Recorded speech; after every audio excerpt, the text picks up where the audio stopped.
It is your Tuesday daily delivery. I am Michael Rand. Glad to be back for another day and hope everybody out there is having a great one as well. Beautiful day outside. Get outside for a while. Take me with you. Take me with you in your AirPods, whatever your listening device is. Go for a walk and get outside. Go for a run. Go for a bike ride. Go do something. Just go sit outside. I don't care what you do. Just get outside. Enjoy the sunshine. These are the days we wait for. These are the days we love. We'll see if it's a day the Twins love. Get to them in a minute. They play at the Yankees tonight. Chris Hine joins me in a little bit to talk Timberwolves, kind of putting a bow on that season. We'll be talking Wolves, I would imagine, for at least a few weeks now until we get to the draft, until we get to free agency. That's one offshoot of, this season going so much deeper than we are used to for the Timberwolves, playing right to the end of May, early June, around there.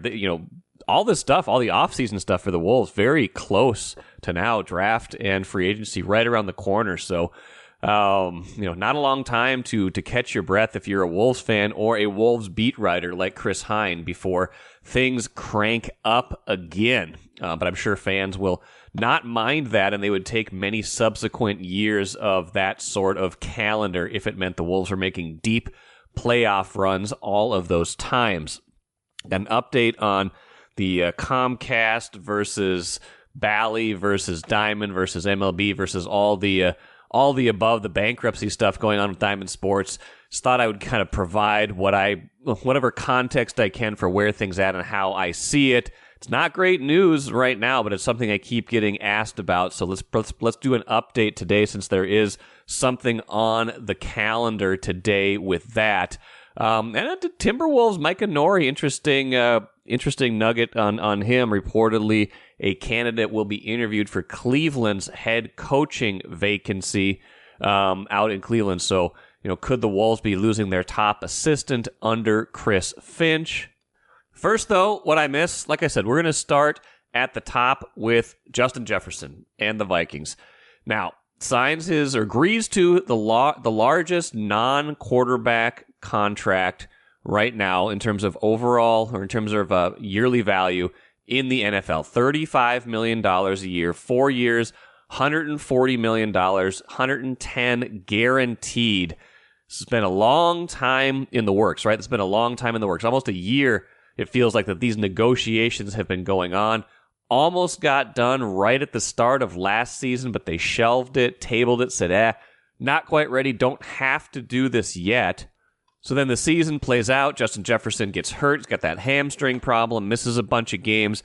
Vikings do pretty well without him. It was a weird year last year. I think they were 2-8 when Justin Jefferson played, 5-2 when he didn't play. Very weird stat there, because obviously he is one of their best players, probably their best player. And you would not expect that to be the case, but it just kind of happened. That was the part of their season where there was more winnable games, things like that. You had some overperformance by some other players. So you had that weird year. And then you get into this offseason, you start to hear some rumblings, right? Like around the draft, leading up to the draft. Oh, are the Vikings going to trade Justin Jefferson? Could they get a whole bunch of picks back? Is this how they get out of the box when it comes to how they're going to get their quarterback of the future? And then it turns out they don't have to mortgage the future to get J.J. McCarthy. He kind of falls a little bit further than we might have thought. They get him at number 10 overall, don't have to even give up another first-round pick to go get their quarterback, don't have to make that huge sweeping trade up. Listen, though, to me, it never made sense to trade Justin Jefferson. It was an interesting thought experiment, and I know we talked about it on this show. I know we talked about it on Access Vikings. Like, what would a trade look like?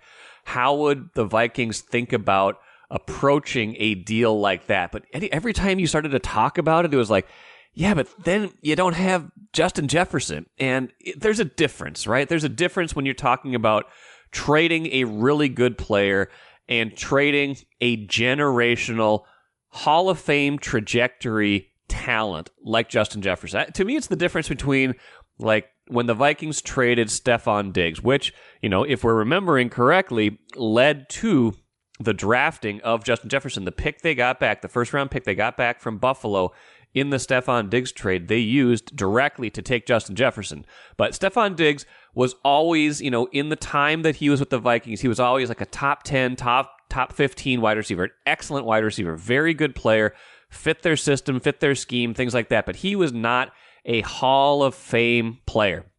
He was a very good player. It was hard to watch him go, and then they traded him. Justin Jefferson comes right in, starts doing Justin Jefferson things almost immediately, and you're like, okay, that was a great trade.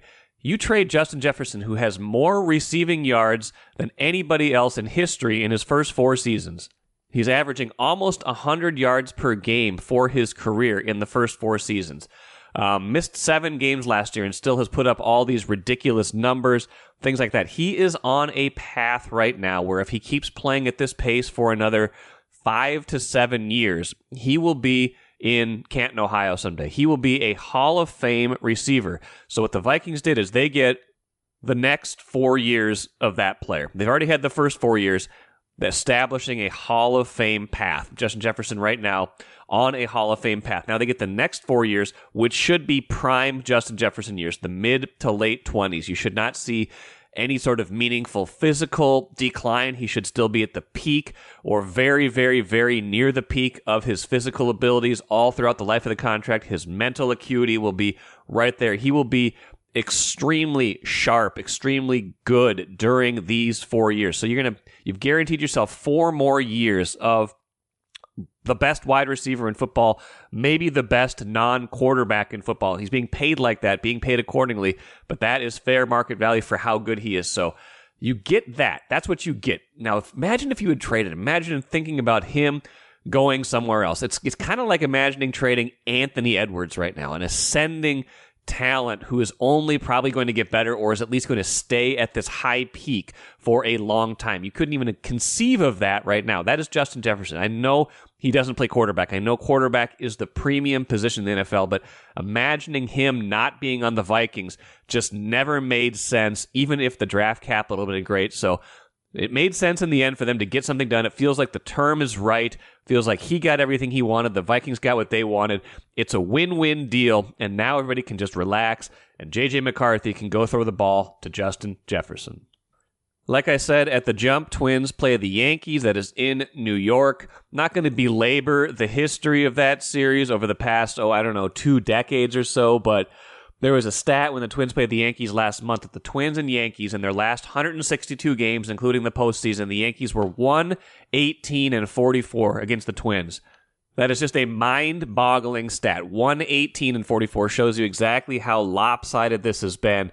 And I just wanted to point out, too, that when the Twins were going great last month, it was that series at Target Field against the Yankees that stopped them in their tracks. They lost all 3 games of the Yankees. They got swept there. They lost 4 more on the road. It was 45-12 over the span of 7 games after that huge stretch where they've been playing well. Turned it around after that. They've won 9 out of 12 since then. This kind of up-down, up-down, up-down season to be 33-26 right now. But so the Twins in that spot, can they avoid another slide started by the Yankees? Because this started with the Yankees a few weeks ago when they played them. Can they avoid that? It's the Yankees, then at Pittsburgh, then a 10-game homestand after that. So if you can just kind of tread water on this road trip, you might get some tough pitching matchups in Pittsburgh, like Royce and I talked about yesterday. But can you hold serve on this road trip? Start playing at least okay, even if you're not playing great, and then take advantage of that long homestand. We will see. It's not been great against the Yankees. We know that, but can they be a little bit better? And before we get to Chris Hine and a little Timberwolves talk, a hearing today in bankruptcy court. It's the latest kind of discovery, kind of chance for all sides to kind of give a progress report on where this bankruptcy stuff is headed between Diamond Sports, its creditors. Major League Baseball will be represented. NBA, NHL lawyers, I'm sure will be there. If you remember the last time they had one of these hearings, it was last month. Basically, it was the lawyers from all these leagues basically yelling at Diamond Sports saying, get your act together, we're running out of time, things like that. Well, since then, I missed this in the whole lead up to the last couple weeks, been busy, Timberwolves in the playoffs, moving, things like that. I missed this, but they moved the confirmation hearing of the Diamond Sports restructuring plan. It was going to be June 18th. We were all looking at that date 2 weeks out where we're going to get some resolution. What's going to happen here? They moved that to the end of July. So that plan confirmation here is now on the docket to the end of July. So that's 6 weeks further out. So whatever clarity we're going to get on this is now pushed 6 weeks deeper into the future. And what that means is if you were hoping that there might be some resolution to the deal with with Comcast and them having a problem not having Bally Sports North and all these other Bally channels owned by Diamond on Comcast right now, Xfinity, that doesn't seem like that's going to get resolved anytime soon because there's been no movement on that. It's been over a month since Comcast customers lost access to those channels. It's been over a month. I don't see any relief in sight on that, especially now that this date has been pushed back. Could just be a holding pattern. So if you've got Comcast and you're trying to watch the Twins right now, I don't think it's great news right now, especially with this confirmation being pushed back. But we'll see what comes of the hearing today. I believe it's scheduled for later this morning, I think 11 a.m. The local time there. So we will see what comes of that. We'll probably listen in on that and see if anything interesting comes of that. But that is the status of where things are at right now. Again, it's kind of more of a wait and see. We've been wait and see for a long time, and it's not been good for the consumer. Once more, before we give him a well-earned break, I hope he's going somewhere nice because he's not going to have to cover the NBA Finals anymore. Kind of a bummer with the way it ended because it sure looked like the Finals could be a possibility. But I also imagine, Chris Hine, that you, now that it's here and now that, once this really kicks in, you might enjoy a little bit of time off here. It took me all of 24 hours to start making travel plans and booking flights and hotels and this and that. And it's a shortened window, though. I mean, listen, the draft and free agency are 3 weeks away. That's true. So there's not much time before we're going to be talking, heavy Timberwolves news again once the end of June, beginning of July rolls around here. So. I had to book my trip to, let's just call it an island country in the water somewhere. Hope it's not in the water. Well, I mean, I'll be spending plenty of time in the water. Let's just put it that way. Yes. And I'm also going to reintroduce myself to my family back home in Pennsylvania. Nice. Yep. They haven't seen me since Christmas, so I think they'd like to see my face. So we're going to do both things in the coming weeks here. You're right, though. It is when you make a playoff run, which the Timberwolves hadn't done for 20 years, you do condense your offseason. And it's a good point. Like the draft and free agency will be here in a few weeks, quicker than we might imagine. And the Wolves have, a couple of top 40 picks, 27 and 37. They've got free agency decisions to make. They've got salary cap questions, luxury tax questions, and, questions of just how much or all of the key components to this Western Conference Finals team will be on the roster next year. As you kind of frame it up, how do you see this offseason, likely playing out, or what are the biggest questions that you think they still need to resolve?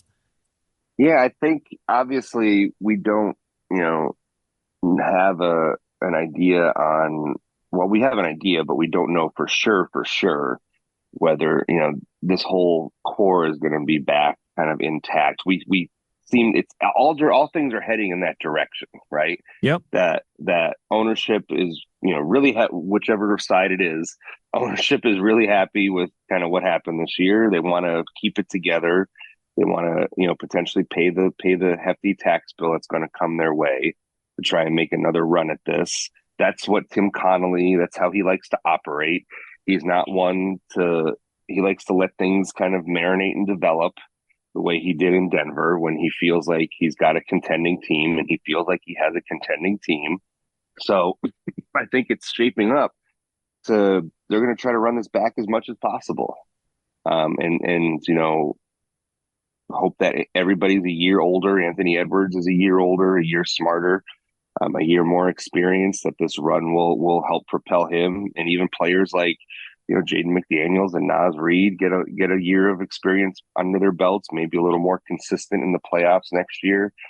And Rudy Gobert still in the prime of his career, the tail end of his prime, especially for big men who Yeah. tend to age faster than other positions, but still have, a prime Rudy Gobert right now, and Karl Anthony Towns, who, if you're going to point to the one player they might potentially move, it would be him. But I feel like he acquitted himself well enough during the playoffs, had enough big moments for them, that you look around the league and you say to yourself, okay, so if you trade Karl Anthony Towns, who are you going to get that's going to make your team better right now? Because you have a team that can contend right now.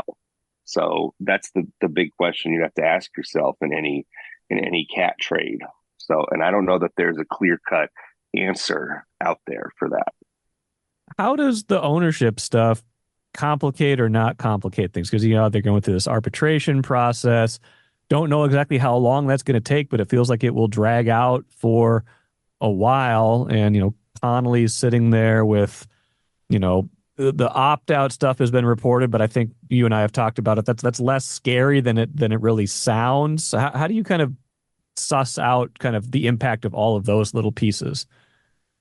I think ownership, I don't know that it's going to have a huge impact on whether they're a tax team or not next season. You just get the feeling that, and they have said, Alex Rodriguez and Mark Lowry, that, if they were the ones in charge, like Mark Lowry's like, I got so much money in the bank right now, I'm ready to make this team a title winner. We can only go based off of what they say. I'm well aware that there was an ESPN report back in April that was very curiously timed to make them look bad, and that they wouldn't go into the luxury tax. Right. But it was, I don't think that report was necessarily telling the full story of what their plans for the team were and what, a budget might look like under a Lowry Rodriguez ownership.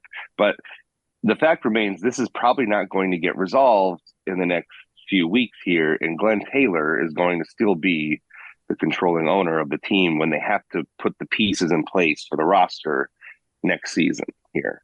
All indications are that Glenn, is wanting to get a title, right? This is the best team he's had in his ownership tenure. Yeah. And it's one of the reasons why he's hanging on to the team, as he has said in multiple interviews. So I just don't see a world where, if Glenn Taylor's the one calling the shots here and cutting the check, I just don't see a world where he is going to cut down the team that he has, really enjoyed watching, the best team, best chance he has to win a title in his tenure here. And if the franchise value is really going up, almost exponentially over the last few years here, you have money to spare then on that asset, right? I would assume. Yeah. Right. I would think so. Yeah. If you claim that you're hanging on to the Timberwolves because the team is really good and it's appreciating in value, then you would look really disingenuous if you didn't want to pay the luxury tax bill to keep a very competitive and title contending team together in the same breath. And I think that would be a huge hit to his public image if he wasn't willing to do that. I love to second guess or first guess and play devil's advocate. Play this out with me for a minute, if you would. Say the Wolves would have been the 4 seed instead of the 3 seed, or say Dallas had become the 6 seed instead of the 5 seed, and they meet in the first round of the playoffs, and this series we just watched more or less plays out in the first round and not the conference finals. How differently are we thinking about this team right now and the possibilities of the offseason right now? Well, it's a good question, right? It's a very good question. I think, one, the Wolves look different in a first round series as opposed to a third round series. That's because fair. by their own accounts, they were gassed. Good point. Coming into the third round. So you'd have a different Wolves team facing a Mavericks team in the first round. But to your point, if they got eliminated in the first round, but I think some of that would depend on, does Dallas then go on to the NBA championship? Right. Because I think that has to factor into your evaluation. I think it factored into the evaluation last year that the Wolves played Denver, and then Denver went on to win the NBA title. Yep. You lost in the first round, yes, but you lost to the team that won the NBA championship, and you played them fairly competitively throughout the whole process of 5 game series. So I think that would factor into it a little bit. Um, I ultimately I don't know, but the fact is we're not living in that world. We're living in a No. world where they were in the Western Conference Finals, and they did beat Denver, Yeah. and they did beat Phoenix, and they were close in a lot of these games with Dallas, and late game execution down the stretch, especially those first 2 games, is what cost them. Um, so maybe it is a different evaluation, but we are in a world where I thought at the beginning of last season, when we were talking about all these salary cap issues and luxury tax issues, and are they going to trade Carl and this and that, I said, well, what if this team goes on and makes it to the conference finals, right? You're going to want to run it back. Yeah. Because you're a title contender, and that's where we find ourselves right now. This team feels like it should run it back for one more year and see what comes up.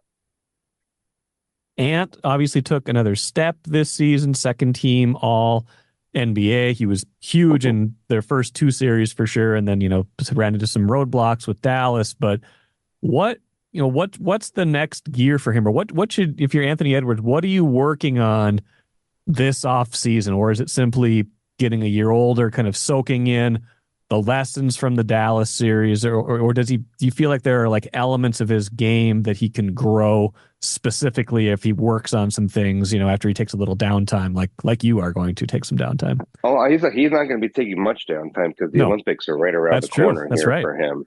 So his off season can be very short.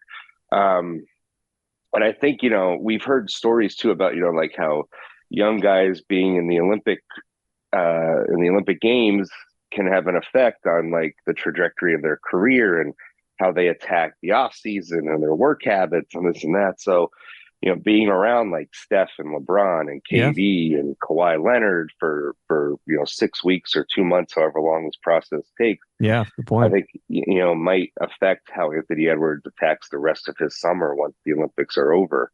So I think that's to be determined right now. But, just watching that Dallas series, it is getting a year smarter.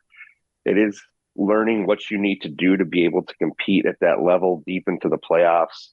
I think one of the next steps for Ant is I think watching Kyrie and Luka just kind of throw these floaters up to Derek Lively and Daniel Gafford. How can you not say to yourself, man, if I can add that to my game and perfect like a floater lob game, like that could be a huge next step for him. And outside of that, we'll see kind of what he wants to add physically and skill wise. He's always done that. Last season it was kind of the mid-range game, bank shot game, post-up game that he was really working on most of last season or last off season. I just think that watching that Dallas series, I wonder if he's watching all those lobs go by and think, man, what if I could do that? I think that's a great point because I feel like that's the area that I would be focusing on too, or instructing him to focus on, because it does feel a little bit sometimes, even though he's added that mid-range, that unless he's shooting like a 3 or getting all the way to the rim, he can get a little stuck. Like he's got 2 gears and they're really good gears, but when Dallas plays him a certain way, he doesn't really have an answer if the double team gets to him in a certain way. So if he can kind of get that in-between game where he can hit those kind of 8 to 10 foot floaters, or if the help comes too far, throw up the lobs to Gobert, whoever is down there in that spot, that would unlock some things that they just didn't have available to them in the playoffs. Yeah, 100%. And like you said, it kind of makes the defense be a little more honest. Yeah, being able to use Rudy more effectively will make the defense honest on him or honest on Rudy, instead of just, they know Ant's not likely to throw it to Rudy, so therefore they don't really have to respect the lob threat or the rolling dunk threat, right? Yep. When any other player has the ball, if it's Carl or if it's Mike Conley, opposing defenses have to respect the the roll threat, the lob threat, because those guys can throw it to him. But with Ant, it's just kind of like almost like a black hole in some ways of Rudy's effectiveness on that end of the floor out once he sets the screen. How do you think they address backup point guard in the offseason? Because obviously they re-signed Conley, and he had a really good year, and fought through that injury in the playoffs and was still, I thought, pretty effective against Dallas. If maybe a little bit, I don't know how much that affected him, but like he's clearly still got game. Definitely loved on that team. Like ever since he got here, he's just been kind of this guy that provides a certain amount of maturity and stability and just kind of a perfect fit. But like he's had injury questions in the past. He was pretty durable this year. He not getting any younger. How do you think that kind of gracefully turn over that position eventually, but kind of more near term than anything else? It's a good question, and one of the big questions going into the off season here. I wonder if do they try to bring Monte Morris back on a very friendly deal? After it didn't quite maybe pan out as well as they had hoped after making that move at the deadline. But do you try to give him another year here, especially if you can sign him for cheap? Do they? Jordan McLaughlin, same thing. Free agent, could come back on the cheap. That's kind of where the questions lie when it comes to free agency. Or, do you try to go out and find somebody else? The way they tried with Shake Milton last offseason. Right. There's a name we haven't said. I almost forgot about Shake Milton. Wow. Yeah. I think ideally they were hoping that Shake Milton was going to pan out and be like, a combo, kind of a combo guard, backup point guard, for this coming season as well, but it just didn't quite work out that way stylistically. So I don't know. That's going to be, one of the big questions is injecting a backup point guard and just more scoring somewhere in the mix here this offseason. And we'll see kind of what resources they have to do that, and, the exceptions, and, do they trade a young player to bring somebody in? Yeah. Kind of what are their options in terms of trying to figure that part out right now. And I think there's some things they can do, but we'll see what avenues they choose. It's interesting too, because they seem like they have some young guys that could be kind of knocking on the door for minutes, but this year's team, was relatively healthy. They had things here and there, but it never really felt like they were down to like 6 guys in the rotation, things like that, where a lot of other guys had to play. They had some Luka Garza minutes in meaningful spots on occasion, but like most of it was kind of the core was there. But you got Kyle Anderson as a free agent, and it seems hard to imagine how he comes back. You've got guys like Leonard Miller, Josh Minott, like Luka Garza. Who in that kind of group would you imagine they might think, okay, we don't need to use mid-level exception or whatever it is on a veteran. Somebody else is ready to be a rotation player on the cheap that's already on our roster. Well, yeah, that's kind of it. It's how does Tim Connolly kind of view that? I know that obviously they're very high on Garza because they converted him to an NBA contract in the season. They love his game and work ethic. And obviously they have a lot, high hopes for Josh Minott, Leonard Miller when it comes to their development and ceiling as prospects. So it, and we'll see kind of where Wendell Moore kind of figures in. You kind of think maybe is he possibly in the mix, for a backup point guard slot, somebody who can also defend a little bit as well. And then Jalen Clark, who's still coming back off the Achilles, probably is a little bit ways away still yet when it comes to actual NBA minutes, but we'll see.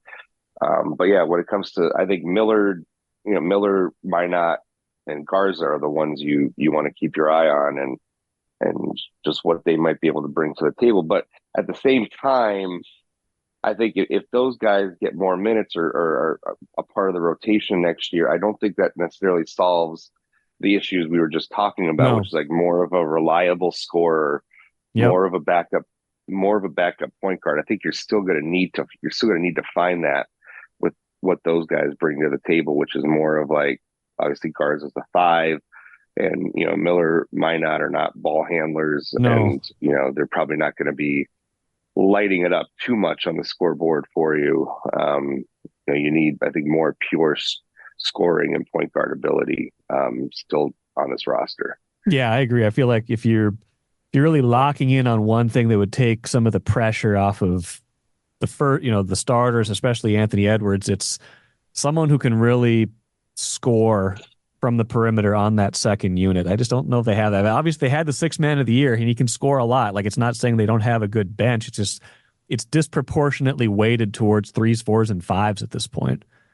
Well, and that's where the Kyle Anderson slot comes into play. Like, Kyle Anderson is not a scorer. No. He's a facilitator and playmaker on offense. So, if assuming Kyle Anderson, they can't find a way to bring him back, which is kind of likely given the salary and the luxury tax, do they find somebody who's just more of a bucket getter, pure scorer with that 8th slot and just roll the dice on that kind of a player? That's what I think were hoping for out of Monte Morris. Yep. When he came in here. And that's why I say, do they just bring him back and hope that, an off season, he was dealing with some injuries earlier this season. And you hope that, maybe just like an off season where he's healthy, he's able to maybe recapture some of what he had when he was in Denver under Tim Connolly. You could see a scenario where that happens, right? Yep. But at the same time, you also have to, maybe get some other options in there in case that doesn't work out. Fascinating off season coming up. They're definitely in a much stronger position. But it's an off season on the margin. It's an off season on, and I think it's going to be much like last off season was, where they chose to run it all back. Yeah, coming into the off season, and the big moves that they made were to re-sign Nikhil. Yeah, and they brought in Troy Brown and Shake Milton, and that was basically their off season last year. I think it's going to be kind of similar this year, where it's not going to be splashy moves. Barring a seismic trade of like pounds, right? Like, which is likely not to happen. Yeah. It's just going to be It's going to be moves on the margins this year. But this year, I mean, they won 14 more games. I mean, they are definitely more. The off season is just different. It might look the same in terms of the moves they make, but just in terms of organizational position, they're way ahead of where they were a year ago. They were kind of taking a leap of faith to run it back last year, and it requires far less of a leap this year.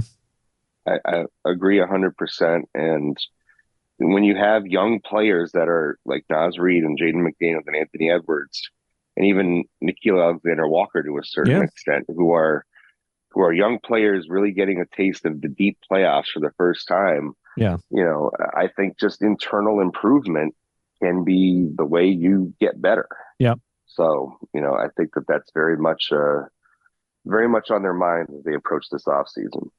Well, we'll see where it's all headed. I'm sure I'll tap you on the shoulder in a few weeks, but not before then. Enjoy some well-earned time off, Chris Hine, and we'll talk to you soon.